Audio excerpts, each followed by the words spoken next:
पशुपालक भाइयों, आज हम आपसे पशुपालन से संबंधित जो दो मेन समस्याएं हैं, रिपीट ब्रीडिंग की समस्या और अनिस्टस की समस्या, आज हम उसके बारे में आप लोगों को जानकारी देंगे। तो सबसे पहले आप लोगों के लिए जानना जरूरी है कि रिपीट ब्रीडिंग होता क्या है। जब भी आपका पशु बार बार फिरता है या आपने उसका जब भी गर्भाधान कराया, आर्टिफिशियल इंसेमिनेशन कराई या आपने क्रॉस करा लिया उसको सांड से, लेकिन उसके बाद भी वो बार बार गर्मी में आ रहा है, तो उस समस्या को हम बोलते हैं रिपीट ब्रीडिंग की समस्या। और अनिस्टस की समस्या वो होती है कि जब आपका पशु लंबे समय तक हीट में नहीं आ रहा, 60 से 90 दिन तक के बाद भी हीट में नहीं आया, या कई बार साइलेंट हीट में आता है जिसको आप लोग गूंगी हीट बोलते हो, तो उस समस्या को हम बोलते हैं अनिस्टस की समस्या। अब पशुओं के अंदर ये जो सी दोनों समस्याएं हैं, इन दोनों समस्या होने के जो से मेन रीजन रहते हैं वो ये रहता है कि उसके अंदर कोई भी हार्मोनल कमी हो गई है, पोषक तत्वों की कोई भी कमी हो गई है। कई बार उसके पेट के अंदर परजीवी होते हैं तो उसकी वजह से भी हो जाता है। कई बार एआई का जो सा समय है वो प्रॉपर नहीं है, या उसके यूट्रस के अंदर या गर्भाशय के अंदर कोई ना कोई इन्फेक्शन हो गया है। तो अगर उसके यूट्रस के अंदर कोई समस्या है तो उसके लिए आपको उसके पशु चिकित्सक को बुलाकर आपको उसका इलाज कराना पड़ेगा। और हार्मोन की भी कोई कमी है तो पशु चिकित्सक हार्मोन का जो सा कोर्स है वो उसके हिसाब से का कोर्स को पूरा करेगा। और अगर पशु के अंदर कोई खनिज तत्वों की कमी हो गई है, जैसे कॉपर की, कोबाल्ट की, मैग्नीज की, आयरन की, जिंक वगैरह की या बीटा कैरोटीन की, तो उस चीज को पूरा करने के लिए आप बोवी फर्टिन पाउडर आता है वेक्स्ट्रा हेल्थ केयर कंपनी का, ये 525 ग्राम का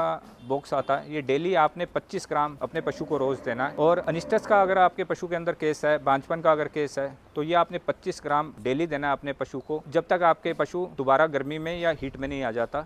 और इसके अंदर बाकायदा एक चम्मच दिया हुआ है, तो डेली की जो सी डोज है वो आपने इसके दाने चारे के अंदर मिक्स करनी है। और अगर रिपीट ब्रीडिंग का केस है, जब भी आपने अपने पशु का कृत्रिम गर्भधान करा दिया या एआई करा दी, तो उसके बाद 21 दिन तक आपने लगातार देना है। और ये बोवी फर्टिन पाउडर शुरू करने से पहले आप अपने पशु की डिवॉर्मिंग करा दें। डिवॉर्मिंग के लिए आप कैटमैक प्लस बोलस आती है या सीफ्लूक डीएस बोलस आती है, इन दोनों में से कोई भी आप यूज कर सकते हैं। और इसके साथ अगर आप प्योरमिन गोल्ड चिलेटेड मिनरल मिक्सचर आता है वेक्स्ट्रा हेल्थ केयर कंपनी का ही, जो मोनिसिन सोडियम के साथ में आता है, 50 ग्राम वो और 1 महीने तक देंगे। अगर आप ये दोनों प्रोडक्ट बोवी फर्टिन और प्योरमिन गोल्ड रूटीन में अपने पशु को देंगे तो आपके पशु के अंदर अनिस्टस और रिपीट ब्रीडिंग की समस्या का समाधान हो जाएगा। वैसे तो ये दोनों प्रोडक्ट आपको आपके नजदीकी दवा की दुकान पे उपलब्ध हो जाएंगे। अगर मिलने पे कोई भी परेशानी आ रही है तो आप स्क्रीन पे चल रहे नंबर से संपर्क कर सकते हैं या कंपनी की वेबसाइट पे जाके ट्रक भी मंगा सकते हैं। और पशुपालन से रिलेटेड ऐसी और अधिक जानकारी के लिए आप हमारी कंपनी के यूट्यूब चैनल, इंस्टाग्राम चैनल और फेसबुक के चैनल को फॉलो करें और सब्सक्राइब करें। धन्यवाद।